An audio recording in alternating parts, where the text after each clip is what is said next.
নবী আলাইহিস সালাতু ওয়াস সালাম 40 বছর জীবনে নবুয়ত প্রাপ্ত হয়েছে, আপনারা জানেন।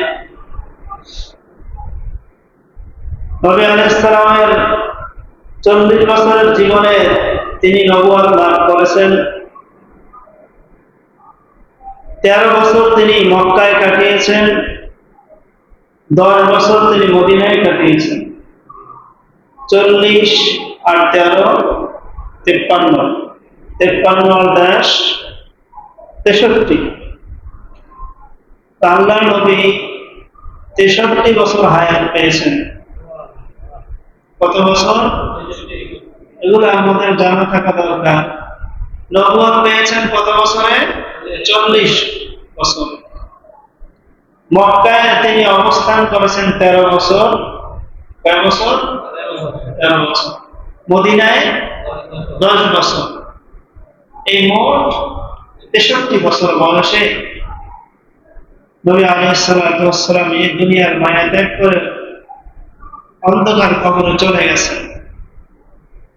তো দেখেন, নবী আলাইহিস সালাতু ওয়াস সালামের যে 40 বছর জীবনে তিনি নবুয়ত লাভ করেছেন, এই 40 বছর এই বয়সটা হলো তার নবুয়তের দলিল। সুবহানাল্লাহ।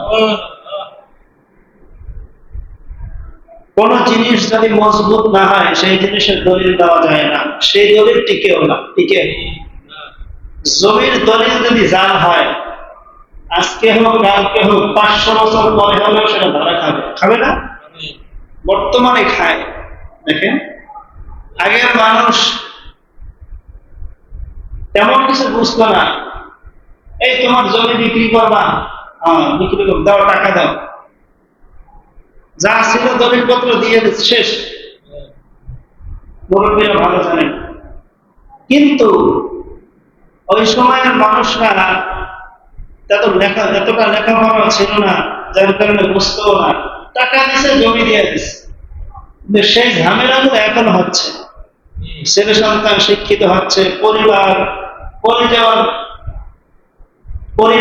এলাকা মানুষ শিক্ষিত হচ্ছে, দেশ শিক্ষিত হচ্ছে। এর কারণে এখন সমস্ত ঝামেলাগুলা বের হচ্ছে। তো নবী আলাইহিস সালাতু ওয়াস সালাম এই 40 বছরের জীবনটা ছিল নবুয়তের দলিল। তাই নবী আলাইহিস সালামের দলিল হলো কিভাবে? যে এই নবীর জীবনের ভিতরে কোন একটা কলঙ্কিত আচরণ তার ভিতরে ছিল। কথা বলেন, ছিল? কে বলতে পারবেন? যারা কাফের ছিল, যারা নবীর ঘর বিরোধী ছিল, তারাও কখনো বলতে পারে নাই নবীর জীবনে এই দোষ আছে। সে কুফরি করেছে, সেটা তার ব্যাপার। সে ঈমান আনে নাই, সেটা তার ব্যাপার। কিন্তু নবী যে নবী ছিল, সৎ নবী ছিল, আলামীর উপরে তারাই দিয়েছিল। তাহলে এই নবুয়তের দলিল হলো তার 40 বছরের জিন্দেগি।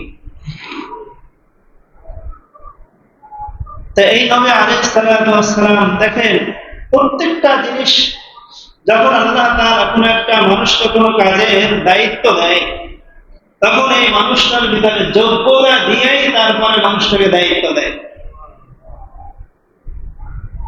নবী আলাইহিস সালাতু ওয়াস সালামকে এভাবে 40টা বছর সুন্দর করে আল্লাহ তাআলা তাকে বলাইছেন। কোন ত্রুটি তার ভিতরে ছিল না, জন্ম থেকে 40 বছর পর্যন্ত। আর পরের 23 বছরে তা তো ছিলই না। এরপরে 40 বছর আল্লাহ নবীকে নবুয়ত দান করলেন। এরপরে আপনার মক্কি জীবন হলো 13 বছরের জিন্দেগি নবী আলাইহিস সালাতু ওয়াস সালামের। আর মদিনার জীবন হলো 10 বছর, মোট 23 বছর। তো নবুয়তের পূর্বে নবীর প্রতিতে কোনো কোরআন নাযিল হয়নি, হয়েছে? হয়নি। কারণ নবুয়তের পরেই আল্লাহ নবীর কাছে এই 23 বছরে পুরা 30 পারা কোরআন আল্লাহ নাযিল করেছেন। সুবহানাল্লাহ।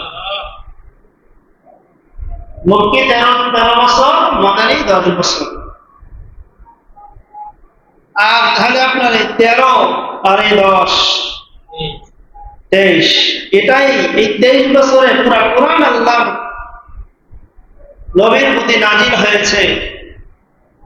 এই 13 বছর উম্মতের জন্য, যে উম্মত আমরা আছি, এটা হলো আমাদের জন্য শরীয়তের দলিল। এই 13 বছরের যে জিন্দেগি রয়েছে, এটা প্রত্যেকটা মুমিন মুসলমানের উপরে মানা ফরজ। কেননা কোরআনের কোন হুকুমকে লঙ্ঘন করা যাবে সম্ভব? কোরআনের কোন হুকুমকে লঙ্ঘন করা চলবে না।